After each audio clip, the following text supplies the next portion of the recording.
Holmes! What are you doing? Well, I hope I didn't alarm you, old chap. I'm just taking gun prints.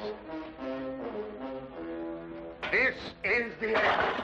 This time you've gone too far, Holmes. You can't turn this place into a shooting gallery. Gun prints. Have you ever seen a gun print? I've never even heard of a gun print.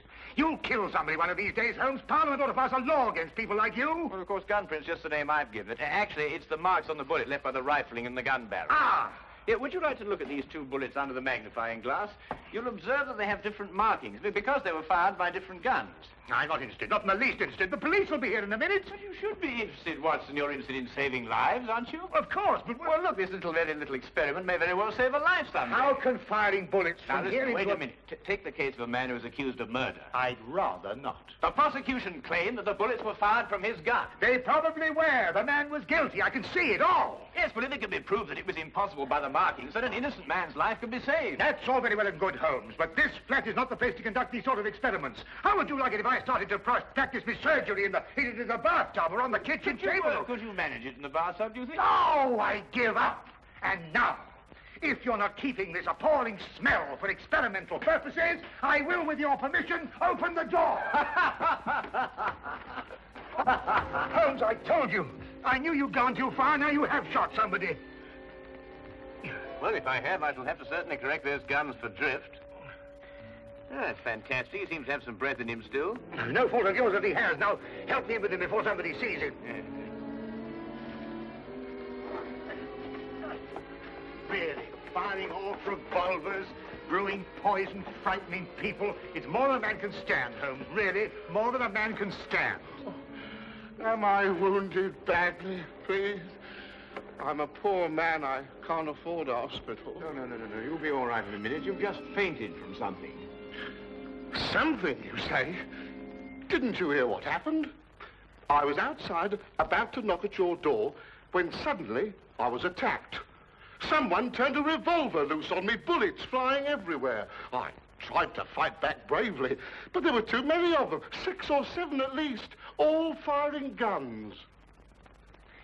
I'll get you a glass of brandy. Oh, thank you. You'd better call the police. They may try it again, whoever they are.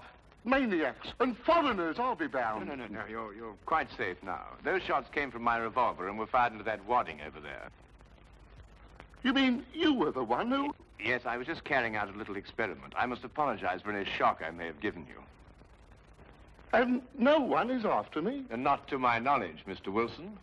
Here, will you drink this, huh? Oh, thank you. You called me Mr. Wilson just now. How did you know that was my name? Well, it's on your collar. Very shrewd indeed, you're noticing my name like that.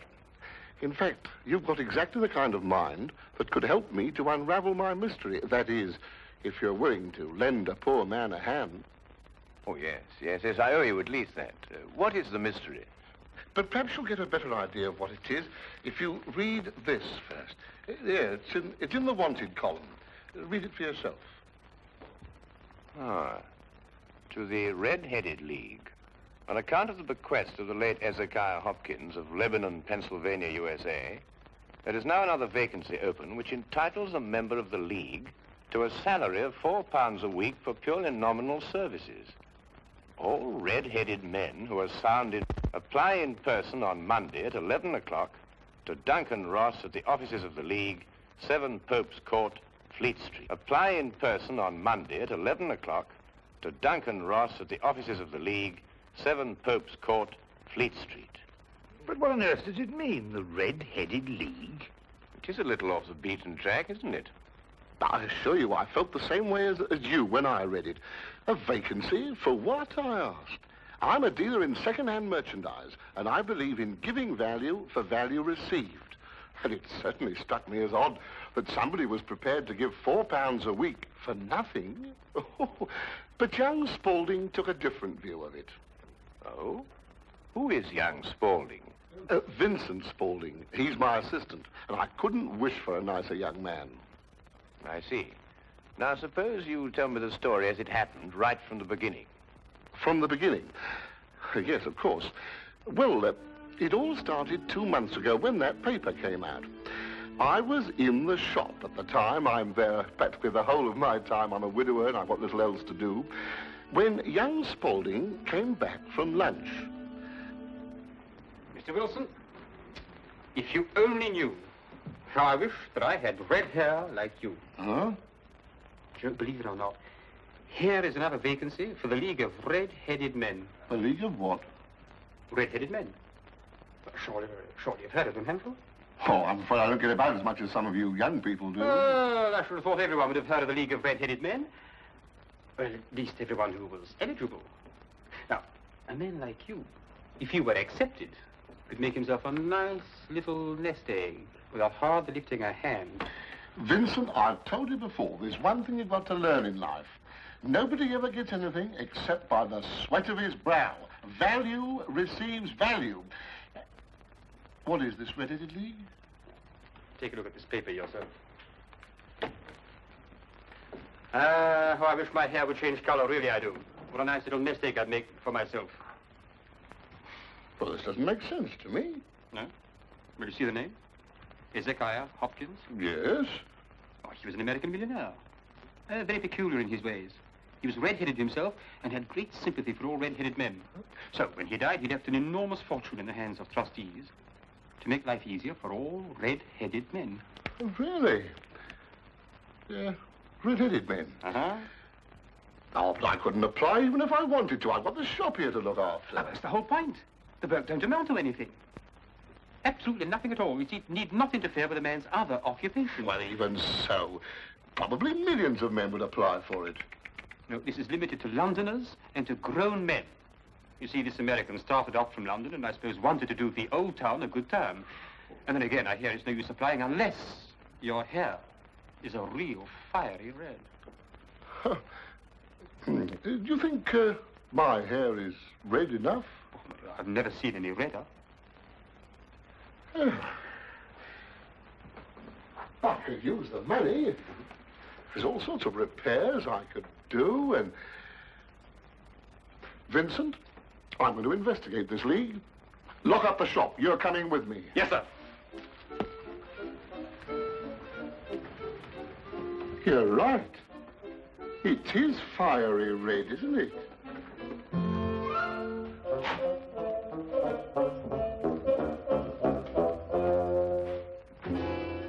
Let me handle everything. All right. Stand back, everybody. This is Mr. Hopkins' son. Go on, step back, or he'll see that you don't get interviewed at all. Mr. Hopkins, this way. Thank you for applying, Mr. Emerson. Your name will be kept on file, and in the event you are chosen to fill the vacancy, I'll get in touch with you immediately. Thank you, Mr. Ross. I do hope I win. My family and me could do with the money. We shall see what we shall see, Mr. Iverson. Thank you so much.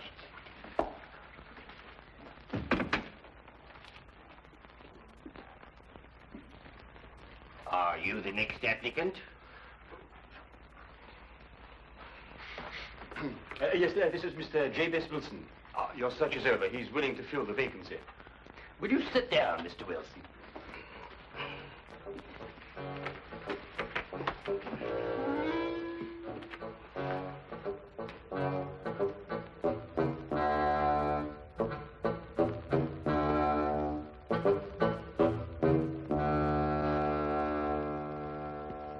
I've never seen anything like it. I told you, Mr. Wilson. It's extraordinary, beyond belief. Congratulations. It would be an injustice to hesitate. Oh, I've got the position. You have.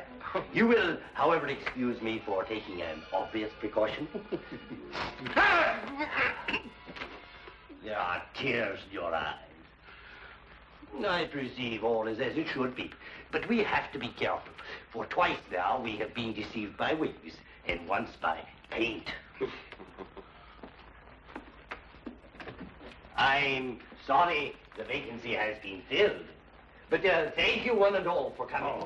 Get on, John, no coming, no more. My name is Duncan Ross.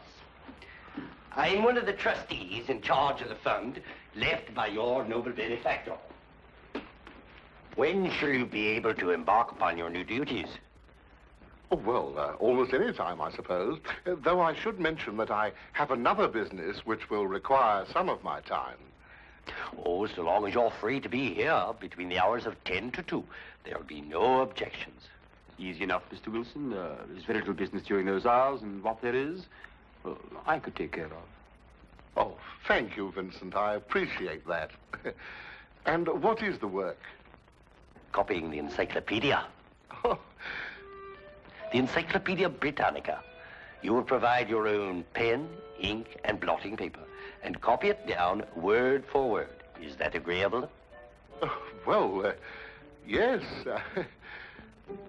Our only demand is that you remain in the office, or at least in building, during working hours.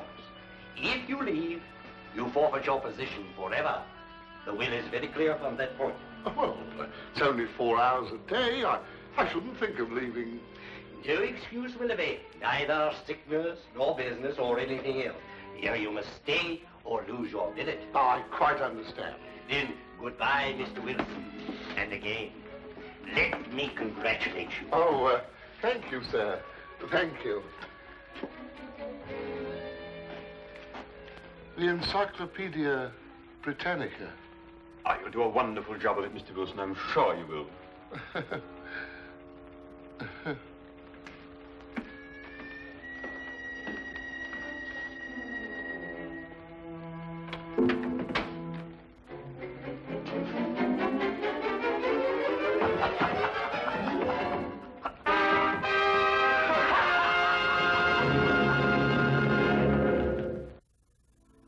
The first word was Arkham.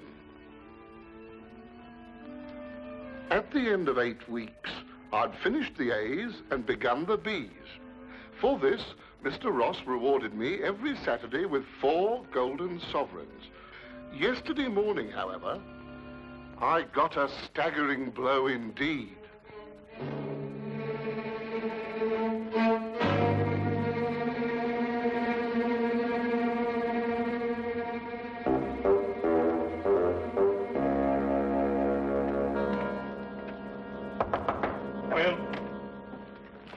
Mr. Milford? Yes, what can I do for you? What's happened to Mr. Ross? Mr. Who? Mr. Ross! Duncan Ross! In office number 4. He's gone. What's happened to him? Just a moment, let me look him up in my files.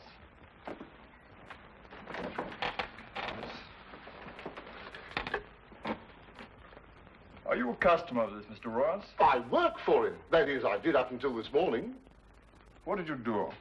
I copied the encyclopedia. You copied? The Encyclopedia Britannica.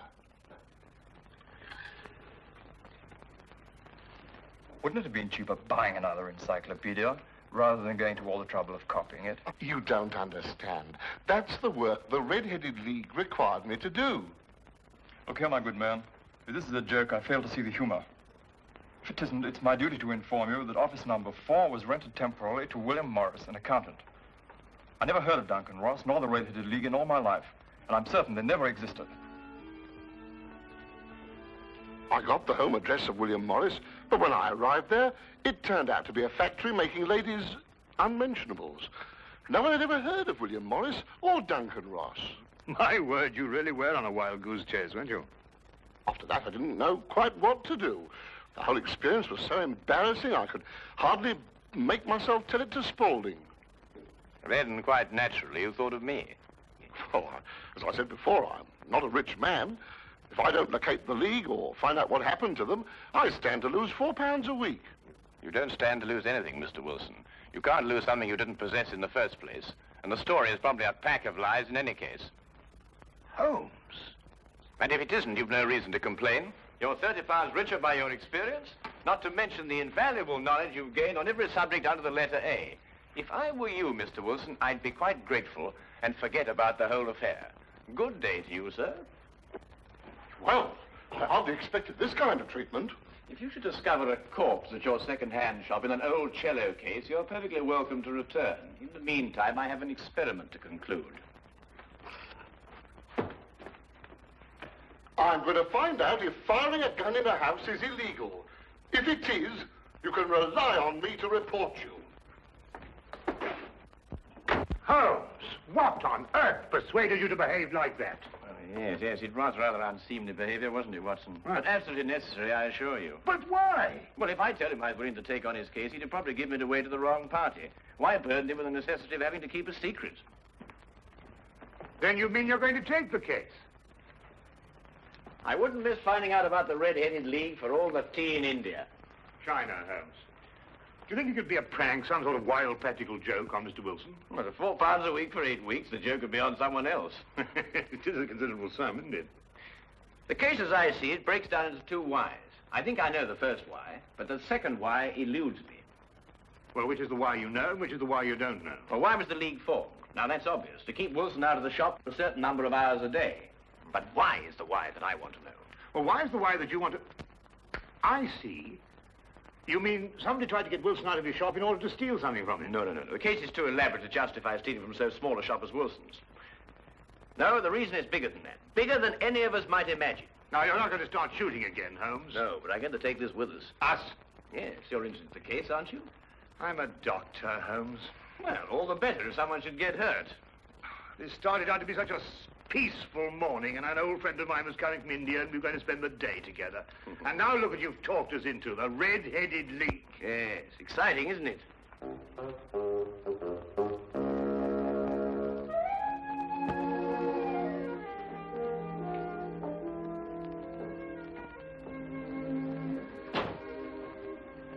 Seems to be nobody here.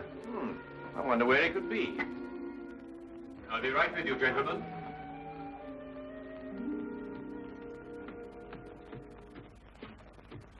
May I help? I'm sorry, I was occupied in the cellar. I hope I haven't kept you waiting. Not at all. My friend here is interested in making a purchase. Mm-hmm. Anything in particular? Anything in, well, you never know what you might, oh, what's that? That? Yeah. That is yes, this is fascinating. This is it's the essential part of the structure of a wild boar trap. No, really? Yes. By Jove, a wild boar trap, eh? How very interesting. Now, and a very fine specimen as wild boar traps go. Yes, oh, indeed. yes, a very fine. Oh, indeed. Reminds me of my day. There we were, all lined out in a row, as far as the eye could see. Yes. Down the hill came the enemy, and the Battle of Royal Burnett was on. Yes, if you excuse me. There we were, outnumbered 112 to 1. That was from the count after the battle, as you understand. Yes, I understand perfectly. Charge, they shouted, as down the hill they came, the hordes of heathen, at 112 to 1. And from that moment I became a collector, and I've been a collector ever since. You understand that, of course? Oh, yes, but that is a quite perfectly natural reaction. It's 1 o'clock. It's 1 o'clock. What? Yes, 1 o'clock. Our engagement with the Colonel. The You Colonel? remember? The one who led you in the charge. Oh, of course, yes. Well, I hope you'll keep that for me, will you? Well, there's been a fearful run on wild boar traps lately, but I'll do my best. Thank you, thanks so much. Good afternoon. Well, what did you discover? The knees of Spaulding's trousers show considerable wear. What does that mean? That's a great deal. Let me have your stick for a minute. What are you doing? No time to explain now, but a considerable crime is in contemplation. And since today is Saturday, we may have some difficulty in preventing it. What kind of a crime? A bank robbery. What? Shh. Meet me at the side entrance of the Westminster County Bank at 10 o'clock sharp. Yes, is that the bank that's going to be... Yes. At 10 o'clock sharp, remember?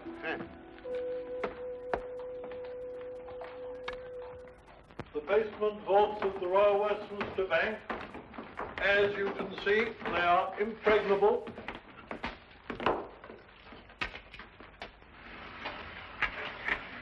Why are you so sure that the bank's going to be robbed, Holmes?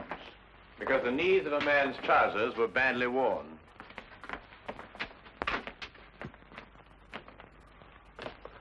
I can't see how they can possibly get in here.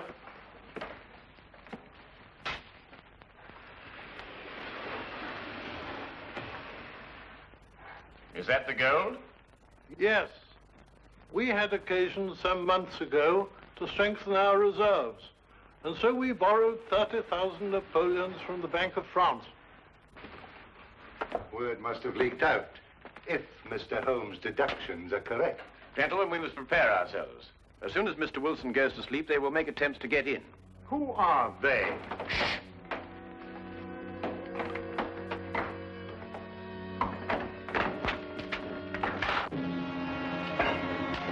Get back.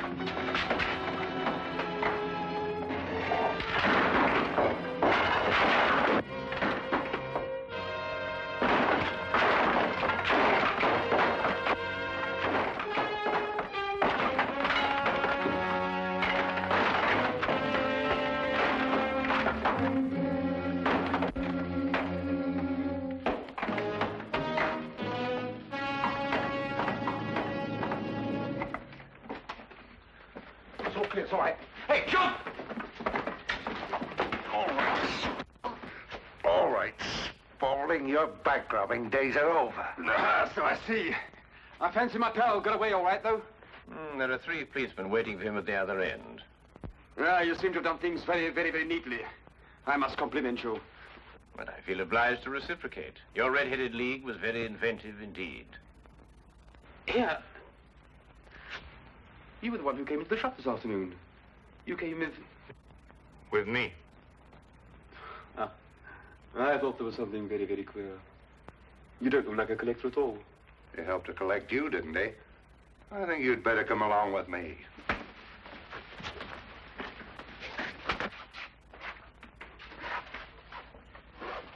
I don't know how the bank can repay you, Mr. Holmes. I've been more than amply repaid, Mr. Merriweather, by having one of the most unique experiences of my career. However, there is one thing you could do for me. Name it. Well, it's... Anything, Mr. Holmes? I'm a regular depositor at your bank, Mr. Merriweather, and I should be eternally grateful if you could do something about your pens. I've yet to find one of them that worked. Come along, Watson.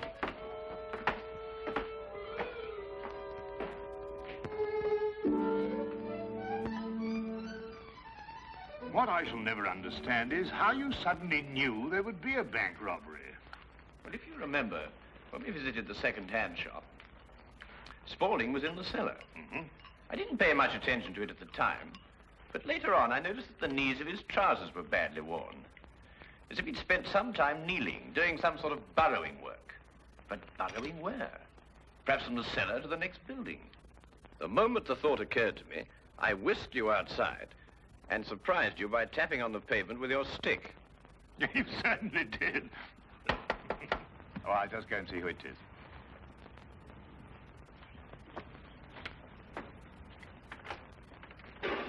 Hello, come on in, Inspector. How Good evening, Dr. Watson.